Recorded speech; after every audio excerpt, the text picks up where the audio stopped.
For those of you that have been longtime listeners, greatly appreciate that. As you heard last week in episode 6, my co-host Carver is stepping out to do his next chapter. He has a couple of projects in front of him, as you guys are aware.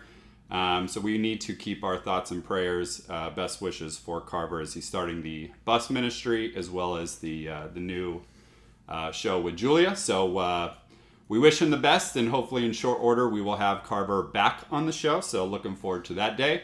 But that said, with a format change, there's going to be obviously some changes where the show is a little slightly different from times past. So if you have thoughts, ideas, comments, please drop them in the message below. And for those of you that are longtime subscribers, please continue to bear with me as I cut my teeth on trying to figure out what this new format looks like.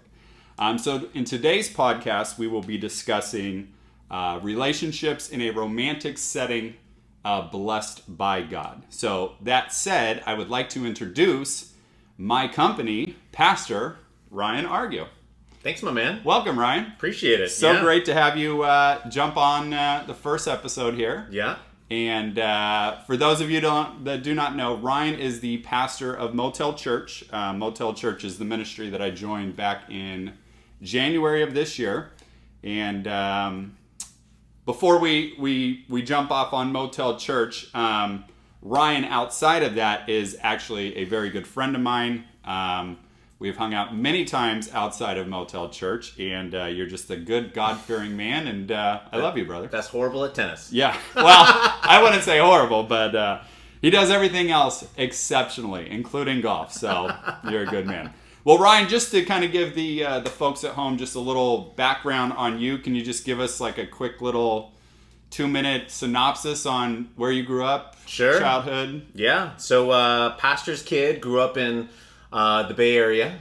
Parents were divorced when I was 2, and went to college, kind of went sideways in college for about 10 years. Easy to do, though. Easy to do. Mm-hmm. Made some wrong decisions. Met some wrong friends that got into some drinking habits, some alcohol. Had 2 DUIs in my history that I'm not proud about, but is anyone really proud about a DUI? I don't think anybody is really proud. No, I don't. Yeah. But that was kind of a period of my life that I was totally just so self-absorbed. Like I didn't care about anybody else. And, even after losing my license, for 2 years, after the second DUI, I still drove and did drugs while I was driving and drank while I was driving. And so it was crazy. I mean, I grew up in the church, so you think, okay, well, normally, this guy's got to be, he's got to have everything together. He's normal. He's never made any mistakes. But, by the grace of God, he got me through that period of time. And I finally, had to hit kind of rock bottom and decided to get myself clean. And so here kind of I am 10 years later, and really just committed to living my life completely for God, right? I was that typical Christian on Sunday. I'd be in a church, and then the rest of the week I'd be living like a heathen, right? And, drinking and partying, having sex, and all these things. And so, now today, God has got me into this fantastic ministry called Motel Church, where we plant churches in motels that... these aren't the Hyatt Regency. This isn't the, the Ritz-Carlton. No. These are weekly motels that people live there. And they are, amidst drugs and alcohol and prostitution. And so we go there to, really break down those walls that they would commonly have to go to a traditional church, right? Because they're doing whatever. They're not living the godly life, etc.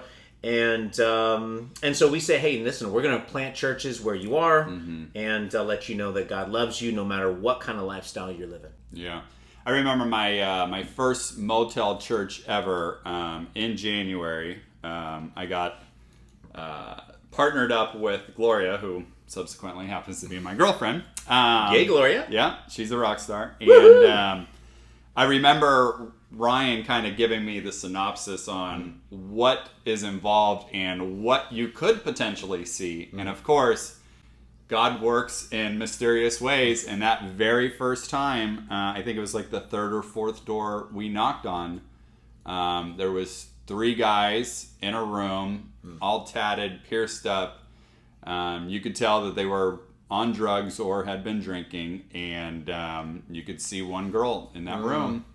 And about 10 minutes later, that girl was able to get away from the guys, and we ended up just pouring into her, and she was in prostitution, and that was my very first big memory of what Motel Church represents, of these people don't feel that God could love them for whatever life that they're caught up into, and for them to think that they could even go into a church setting. So God bless this organization, this ministry, to bring the church to the people.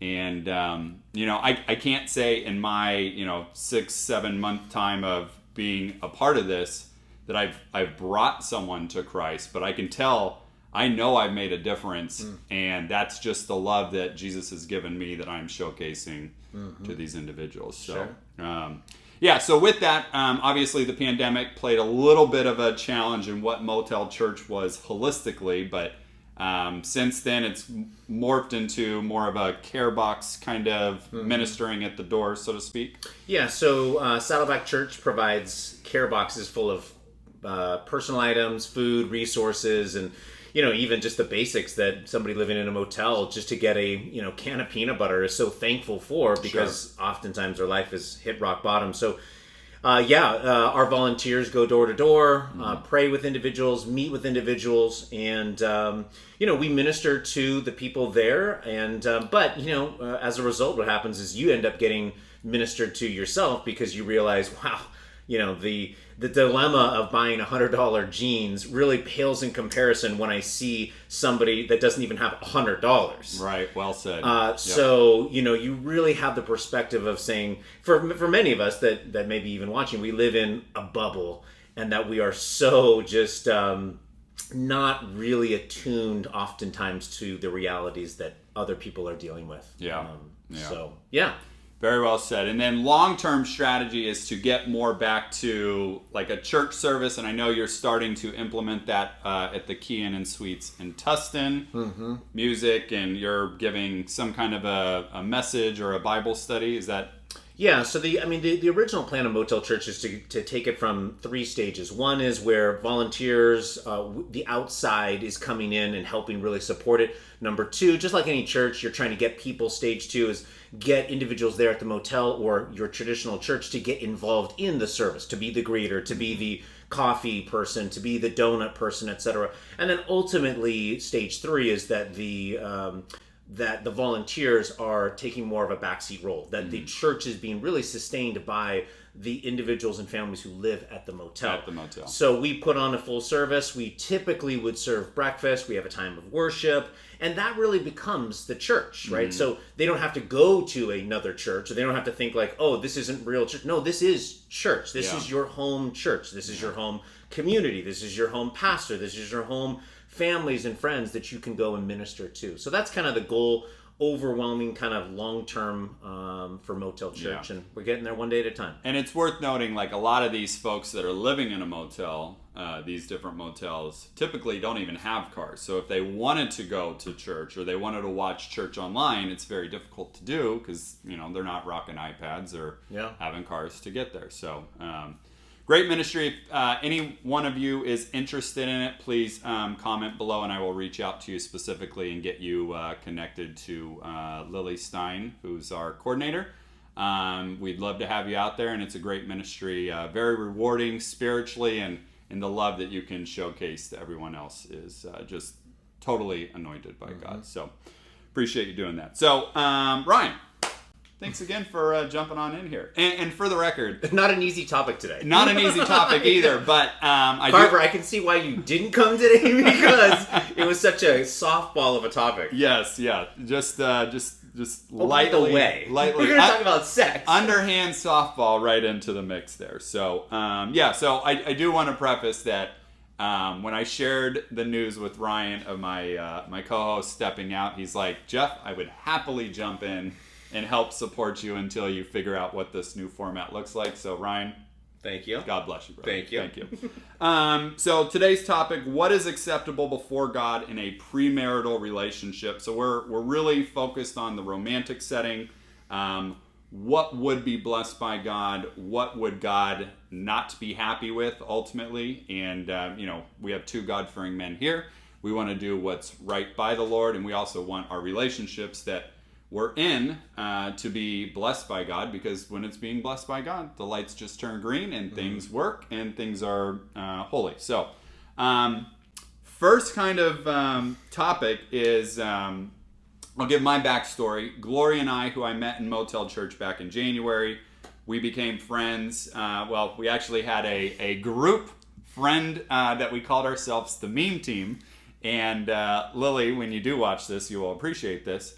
I could put my phone down if I sent a message to the Meme Team, and I would look at it 10 minutes later. I'd literally have 50 new text messages because we're just dropping memes on each other all day, razzing each other, giving each other hard times, and it was a great group to be a part of. So Gloria and I were friends, part of the Meme Team for 4 months, and then in May we took that relationship and went into the next chapter of our relationship, romantic relationship. So we've now been in a 4-month-long romantic relationship, and walking this Christian relationship in a romantic setting for me is new. This is not something of years of historical past on not having sex, or what do you do? You hold hands, or one of the memes we had was, well, I wait for marriage before hand holding. Like, obviously that's not realistic, but it was a great meme, right? Sure. Christian Mingle.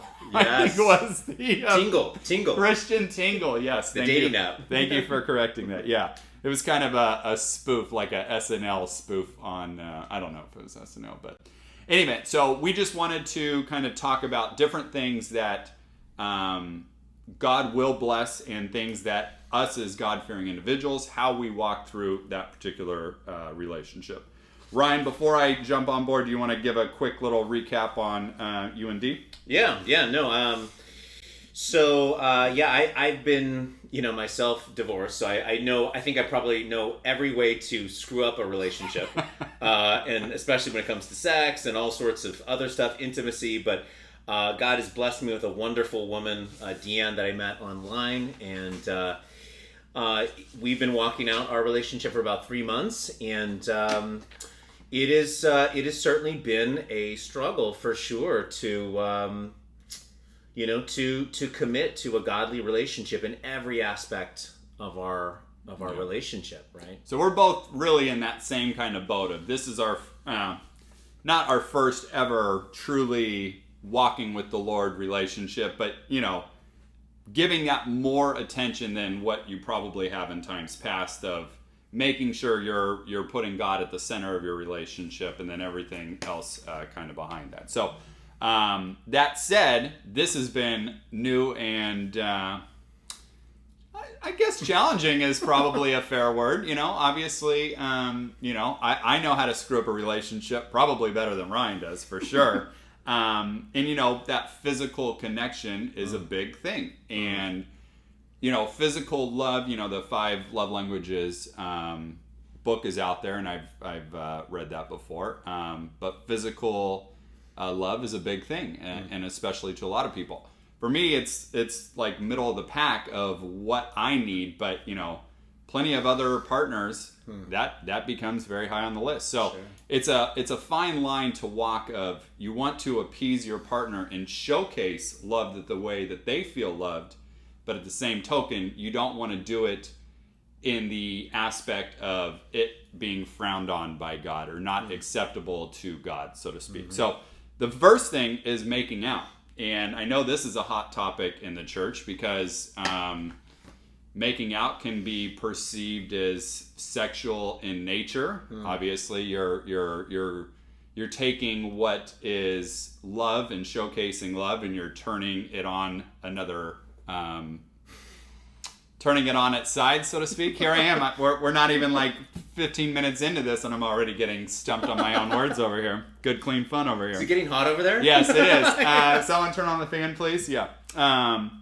And so when I think about making out, making out it's not frowned on by God. It's not part of what God wants us to do. It's what making out then transitions to down the road. If for you making out is immediately going to the bedroom, then obviously that's a no-fly zone. If you can do it, God doesn't condone.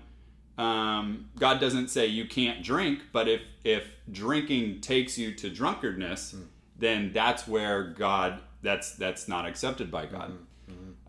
So 2 Timothy 2:22. So flee youthful passions and pursue righteousness, faith, love, peace, along with all those who call on the Lord from a pure heart. So ultimately, if you can do it and maintain your pure thoughts and not wanting to take it to the next progression of what making out does, then I, in my humble opinion, think making out is accepted, but to some degree you have to pump the brakes. Sure.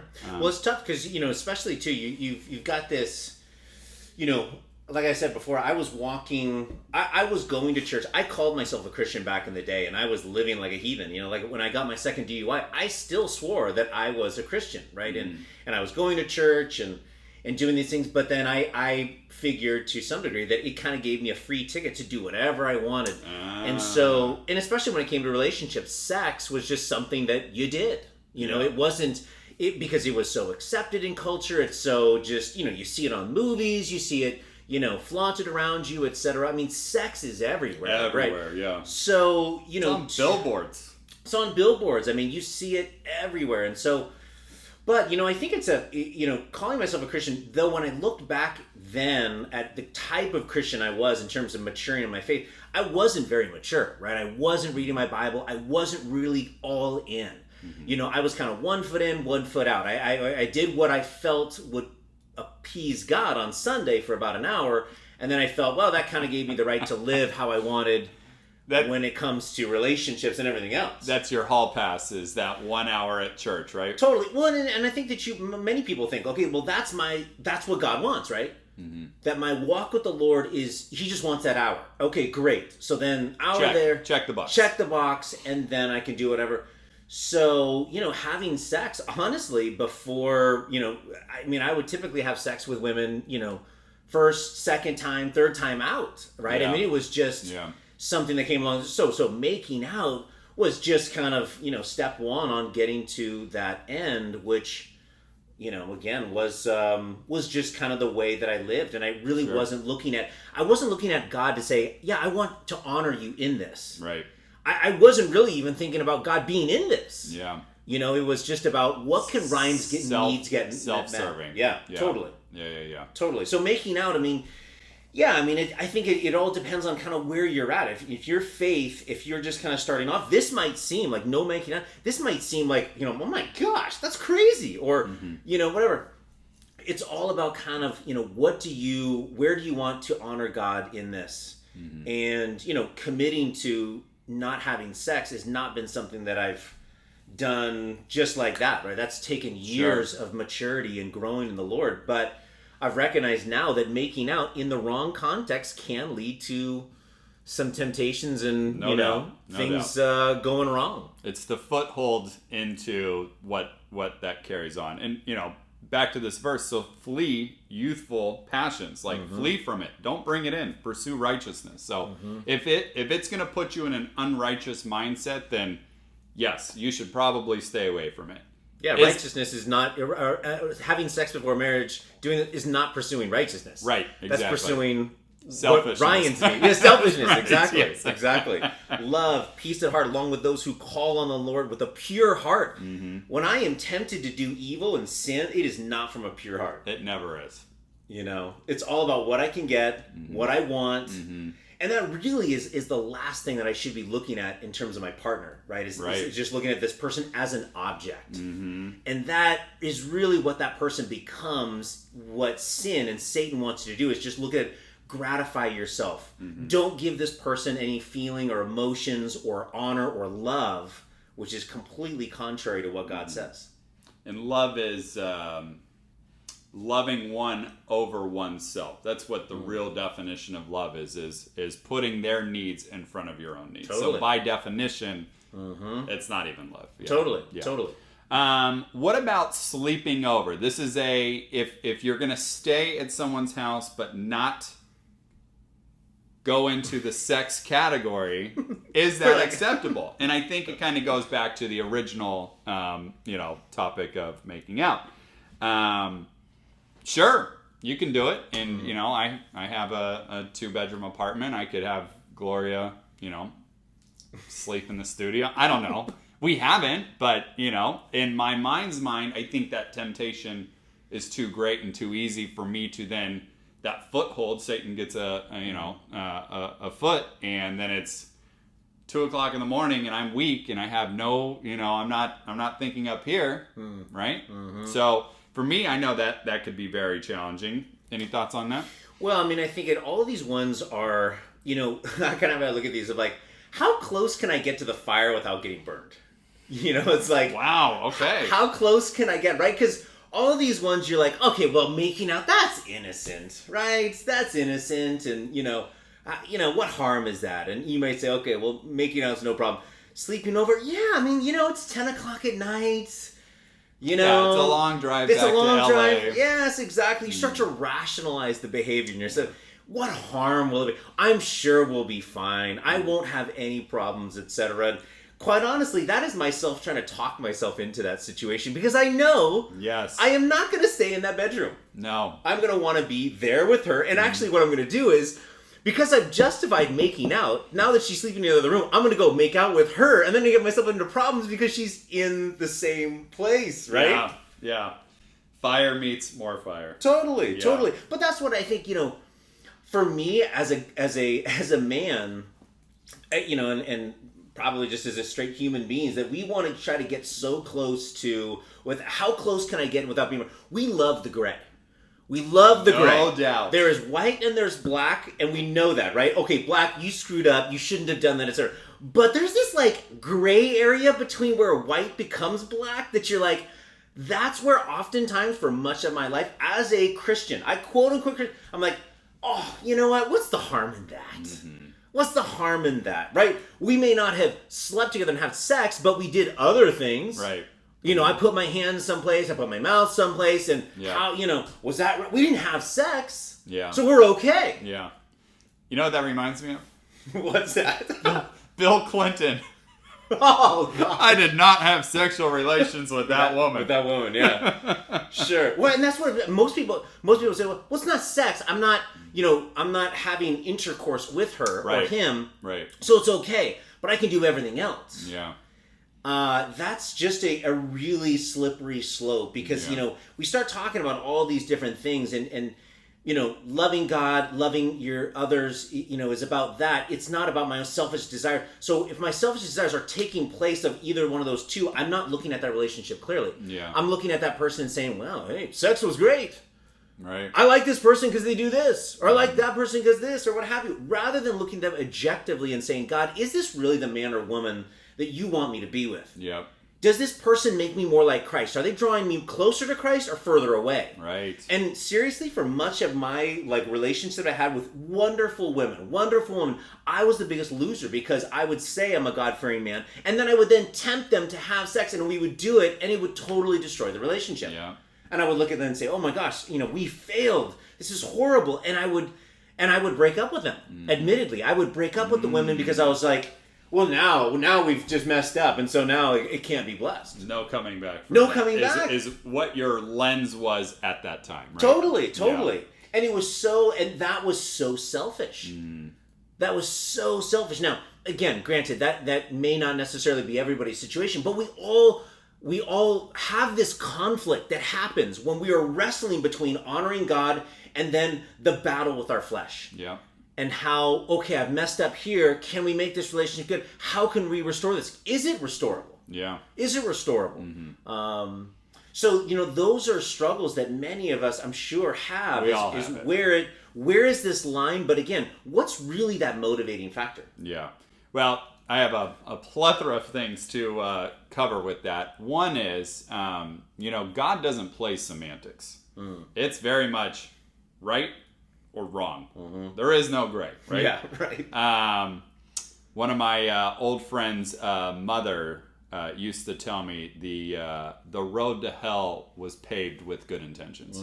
Just because your intent was to be good, you still sinned, and you sinned, and you sinned, and you sinned. So I thought it was going to be like rosy and like gold, because that's what like sin is. It's usually very attractive. It is, yes. You know? And it's easy. It's easy. There's the reason why walking the straight and narrow is called the straight and narrow, because it is hard and it's difficult. But what you don't realize is that straight and narrow, there's a ditch on the left and there's a ditch on the right. And you take one step the wrong direction and it's slippery slope, and then you're down that rabbit hole, and it's tough to come back. So you brought up your mindset when you would slip up and you would have sex, and we're jumping ahead of sex, but this is still good that we're on this topic. That your mind's mind was, okay, the relationship is tarnished, there's no coming back, and then what would happen in that particular case? I mean, I would be the complete jerk. I mean, okay, so you would end the relationship. I would end the relationship, but I was so, and again, that comes from where, you know, my own kind of walk with the Lord probably is exerted, and I'm, you know, like you said, it's very white and black for me, right? It's just that, you know, and so that is just kind of the mindset. I don't, grace is hard for me to understand at times. It's so I just look at it as, you know, you messed up, Ryan, or you didn't. And so once something was messed up, it couldn't be, you know, rebuilt. Redeemed, It couldn't be redeemed. It couldn't be brought new. And that's, of course, you know, the greatest lie that ever was told, right? So that's especially the reason why Christ came to earth, is because of the fact that we were believing a sin that we couldn't be made right. And, of course, by Jesus Christ dying on the cross, we can all be made right. So this relationship certainly can be made right. But again, it was just bred out of selfishness and just, you know, disappointment. And I think when you go down that path, too, when you're already walking, we'll call it in the trench, right? You're not in the narrow. You're on one trench or the other. Your mindset isn't straight and narrow either. So therefore, you will succumb and go, oh, I've sinned.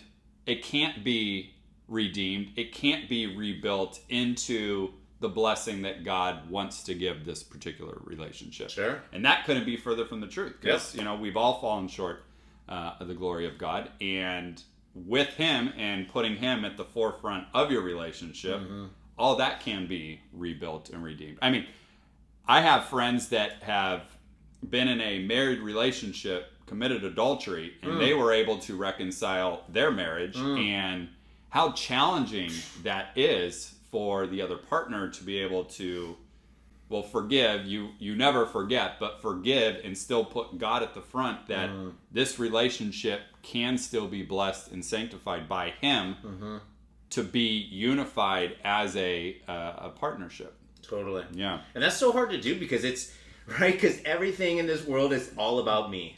It is. All That's the about world me. we live in, yeah. Totally. It's like, oh, what did she do to me? Or, you know, I didn't deserve this, or this shouldn't have happened to me, so, you know, it gives me the reason to walk away. And my hurt, I shouldn't have to deal with this anymore. This person, and that's the hardest thing, is to stay in a relationship, stay committed, and you're walking anything, sex, relationships, work, what have you, to say, you know what, God, I'm going to succumb my feelings and my selfishness to you, to your grace. I'm going to extend mercy when I need to, instead of bitterness. And instead, like your friend did, which is such a fantastic testimony, that even though this person has wronged me, I'm going to love this person, even when, you know, again, much of the world says I shouldn't. Yeah. And the ridicule that comes from your friends and family for staying in a relationship like that. But the fact is, you know, their faith is greater than the wrong that was created. And I think that's the hard part that today's culture and society has a tough time reconciling with. But they also don't, you know, look at the world the same way that a God-fearing person does. You know what's weird? It's like, you know, I was just thinking about, like, why is the problem? Why is it so hard in terms of for us not to have sex? And instead, right, so by not having sex, what does that do then? What is then the value, or the, let's just call it the pleasure? What is the benefit? Let's say benefit. Okay. Sex, I have an immediate benefit. Sure. If I don't have sex, what is the immediate benefit? And, you know, you can only really look at it from the Christian perspective to understand that there is value in that. Because most of the world says, well, no. How could you say that not having sex has any benefit to having sex because it's pleasurable in the moment? You can have it. It's right now. But why? Why is it that God says, I shouldn't do this? And many people, even culturally say today, the Bible is old-fashioned. Mm-hmm. The Bible's old-fashioned. God doesn't know what I'm dealing with today. But why would God say that? Jeff, don't have sex because there's something better I want from this relationship that sex can't provide. Mm-hmm. And I think that's really where the dilemma comes in. Is looking at this man or woman and saying, gosh, boy, they are so hot. They are so hot. And this will be so... But then saying, you know what? What is of greater value than for us to get intimate? And really that then comes down to, okay, both people are looking at God and saying, God, we want you to be at the center of this. What you can bring as a result of this relationship is truly better. The things we're going to learn, trust and friendship and the foundations of our relationship, is not going to be based on pleasure. Right. And sex is really going to be based on, again, trust and mutual submission and Christ honoring. Because when the economy goes down or somebody has a struggle at work or what have you, sex can't fix that. I mean, it can fix it momentarily, but... many probably relationships are great when everything's hunky-dory. Yep. But when things go wrong, what foundation is it built on? That's right.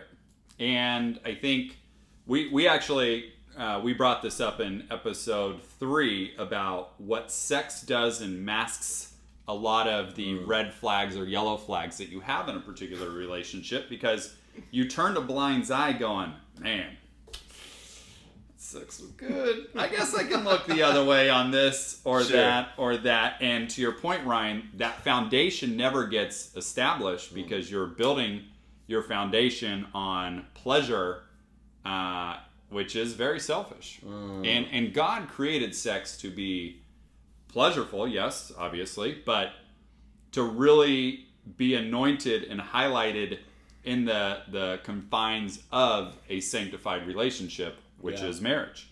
Because what is that? What is it in marriage? What has happened at that point? You say, what is different between sex in marriage and sex in a dating relationship? Well, you are confirming to the world and to God that you are equally yoked in alignment, that this is your partner and you don't want any other partner. Outside of that sanctity of marriage, which is between man, wife, and God, then it's wide open. And you're not... Then it's back to being selfish and being for one's pleasure versus it being a mutual benefiting, pleasureful thing in the sanctity of marriage. I look at like sex and marriage is like, what happens at that point when you've walked with the Lord and you've said, okay, you know what, this is a struggle for us. Like, we're going to put in boundaries, which I think boundaries are totally appropriate, especially when we're talking about this sex topic. But what happens in marriage is, right, there's so much intimacy that is created as a result of everything that you did before that.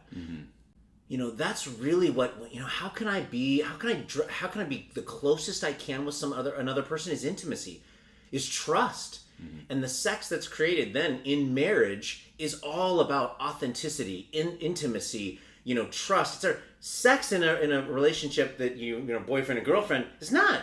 You haven't built that up. Right. Somebody knowing you in that environment of marriage under God's umbrella, having abstained from physical pleasure because you've trusted that other person, you've built that relationship on God's word. Intimacy is really, really created. We think intimacy is just, taking off your clothes or whatever. 100%, yep. But that's not really the way God designed it. No, it isn't. In fact, 1 Corinthians 7:2, but because of temptation of sexual immorality, each man should have his own wife and each woman her own husband. So God clearly defines that outside of marriage, it is sexual immorality. And once it's in the confines of marriage, that's when it's anointed and blessed by him.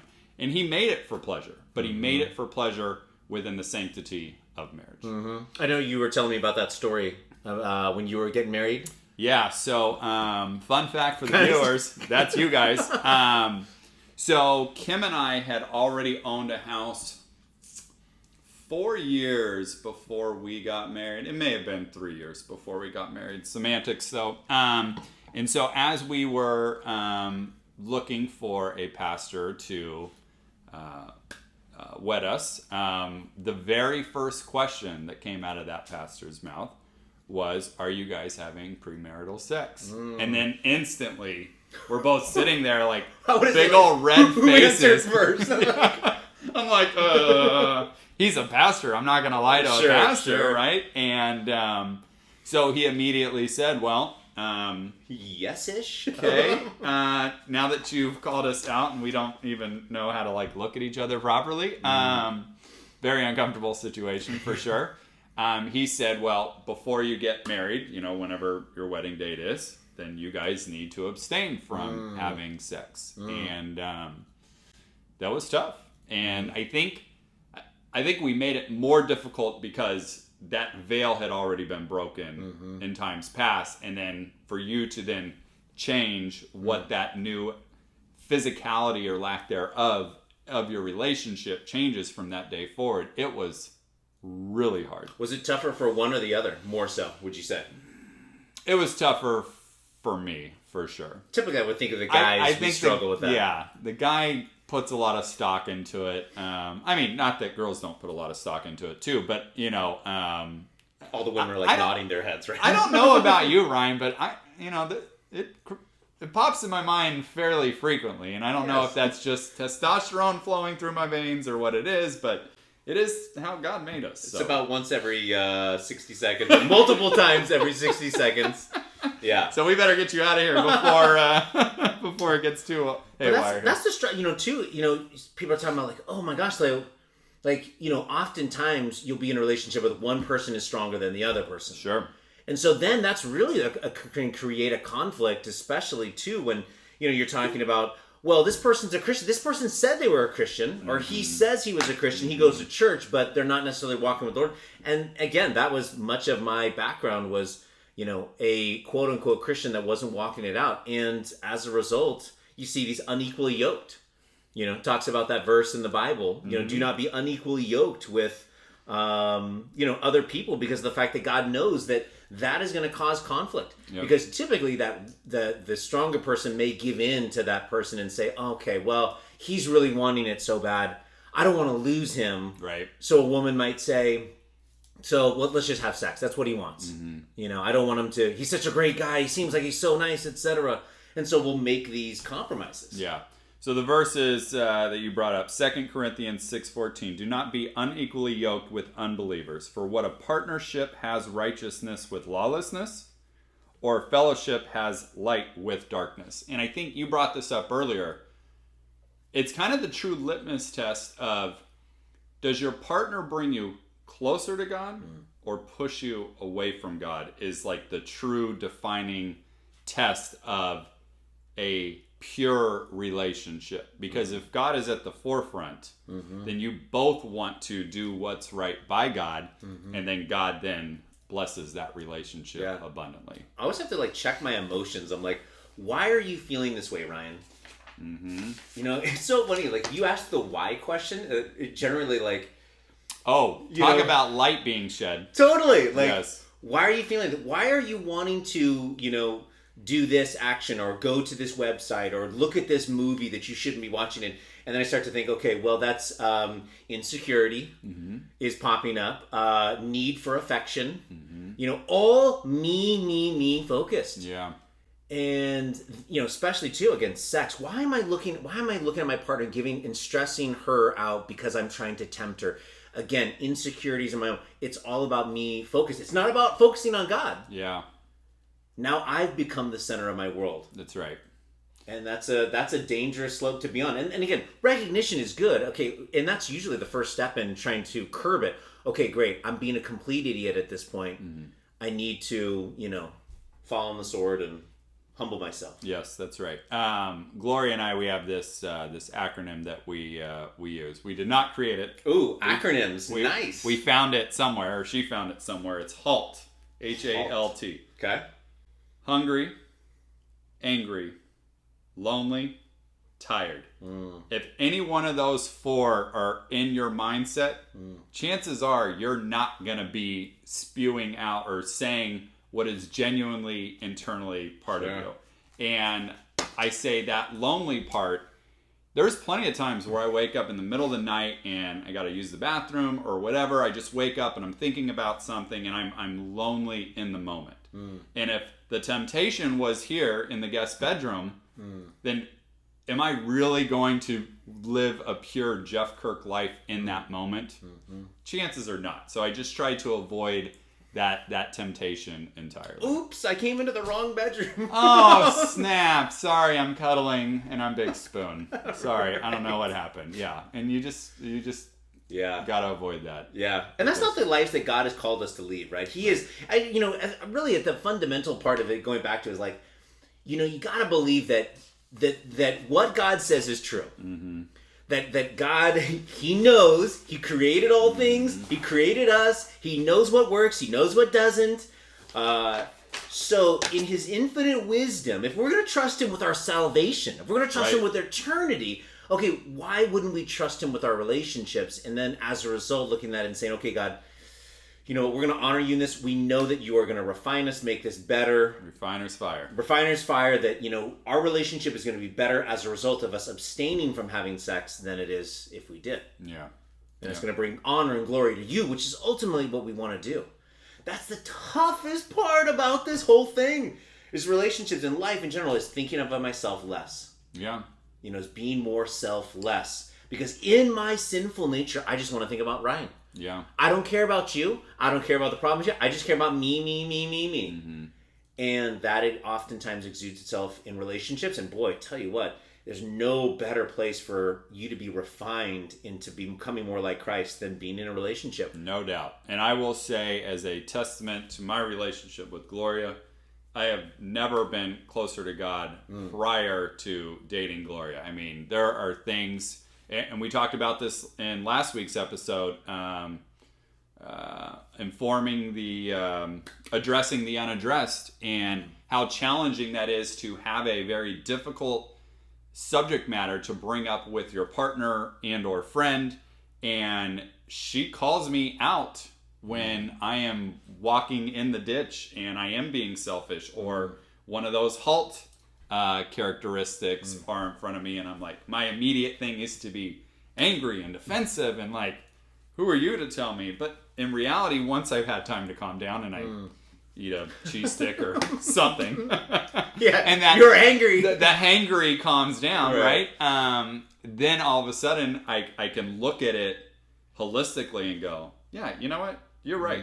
But it's hard, and that's the refiner's fire, because you've had this nature of taking care of oneself for so many years, and now you get into a Christian, God-fearing relationship with your partner, and she's like saying, hey, I don't think this is right, and this is, we say this to each other often, let me give you a different lens to look through. And I love to drop it on her, and then I hate it when she drops it on me. Sure.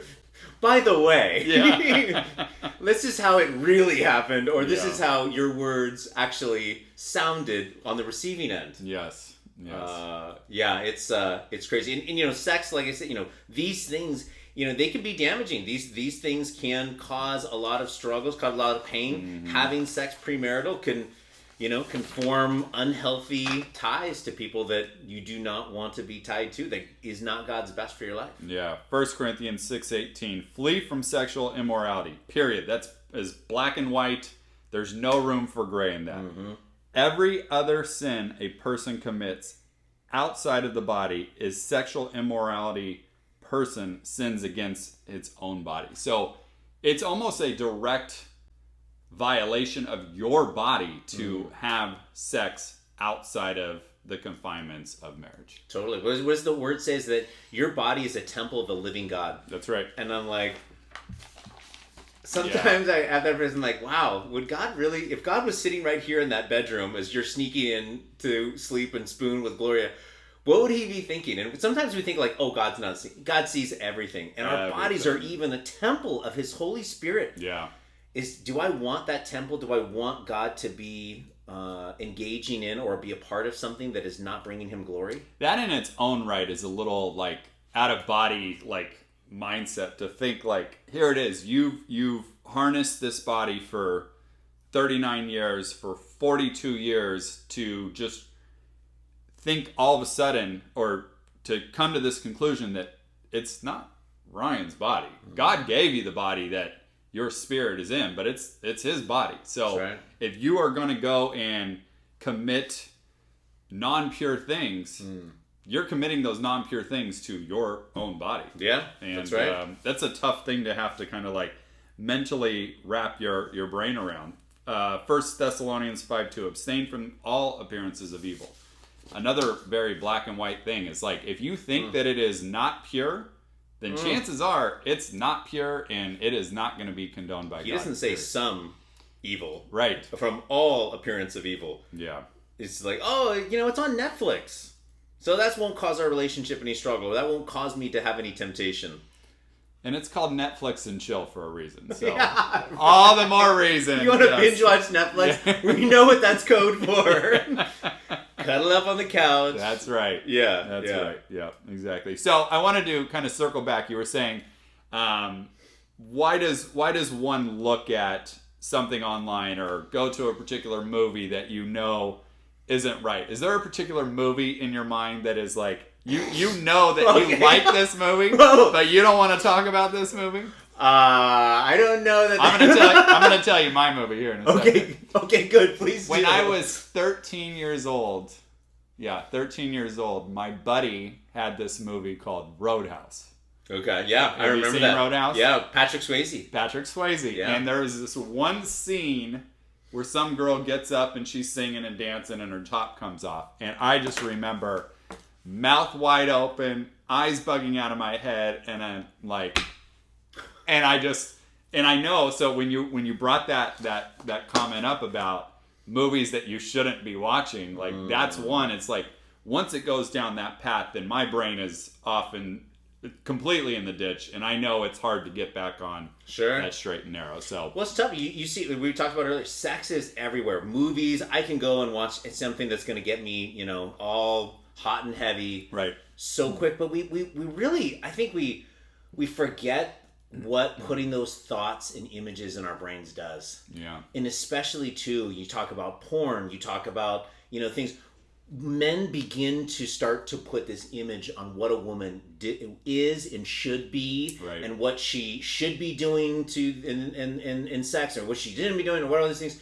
And that is a very distorted and really ugly picture of what the world has done. It's evil. And polluted our minds. Exactly right. And now you're putting this false expectation on this woman who, is anything further from that, but your mind has allowed yourself to grow, to foster these, these attitudes. Well, you almost condone it if you're watching it, right? Like you're subscribing to it. You bring it into the relationship. You bring it, and so many. I think we forget what so many of those things that we've looked at in the past can do if we don't really realize and need to get rid of that and really seek the Lord in healing of some of those images and some of the things that are so prevalent that you can get involved with, because that can damage your relationship. Why do you think I'm having struggles in terms of sex with my spouse, years online? It may be because of the fact that you've watched too much porn, or you did this or that, and now you're it's affecting your marriage. So again, this topic of sex, is such a broad topic that really involves so many different aspects. But even again, the mind, of what we see, we think, oh, we just can put it out of our mind. No, that goes with you for years. Yeah, yeah. And you know what? It's. I don't have the verse with me, but God created sex to be pure and wonderful and pleasurable in the sanctity of marriage. Pornography takes all that love and God created pureness to it and just destroys it. No intimacy in porn. That is the devil's foothold in changing what sex looks like. And you know what? Unfortunately, our kids growing up have more access to porn. They see it as early as the 3rd grade these days. Jack Hibbs just talked about how it just destroys marriages and it destroys men's mindset on what they look of what sex should be, even with their own partner, and that's is about as unhealthy as it gets, is porn. So yeah. So I guess kind of landing the plane here, all things considered, is we talked about different things here. We don't want it to be this this gray, dark cloud just looming over everybody's relationship. At the end of the day, God forgave us of our sins when he put himself up on that cross. And even if you are in a relationship that you are currently having sex premarital, doesn't mean that God can't fix that relationship and make it pure and make it holy. But you got to start by stopping, and then you got to start by putting God at the forefront. And when you put God at the front of your relationship and the lights will just start turning green. So, yeah, and those are some hard decisions. It might be so that this person isn't somebody that you should be with anymore. It very well could be the light on what your relationship is. And that actually is a great litmus test too, because when you say that, hey, listen, I've been really convicted by, kind of the Lord speaking in my heart about us having sex. Let's not do this. That's a great litmus test for the value of that relationship that the other person sees in you guys being together or not. In the sense that you might say, hey, listen, I don't want us to have sex anymore. And that person might say, you know what, I'm bailing. Yep. Very and ultimately, you know that was the right decision to do. Because if somebody's going to... Deuces. value sex over just being with you and growth and honoring God, then that's not the person to be with. Right. Yep. Very well said. Well, Ryan, I appreciate you jumping in here in very short order. You are a rock star of an individual and a wonderful friend, and thank you very much. Appreciate you jumping in on the podcast. Any kind of closing thoughts before we land the plane here? Carver, seat's warm. Thanks for letting me jump in the hot seat for the week, and it's been a pleasure doing this with you. Yeah, well, thank you, Ryan. So join us every week. Ryan, I'm sure we'll have you back one day, yeah? Sure. Okay, yeah, would love to have you back. Next week will probably be some new company, unless Ryan is wanting to jump back into the hot seat. So join us every Tuesday morning. We're gonna make Tuesday the kind of jump off point for the episodes for Kirk and Company. He's Ryan, I'm Kirk, and we out. Peace.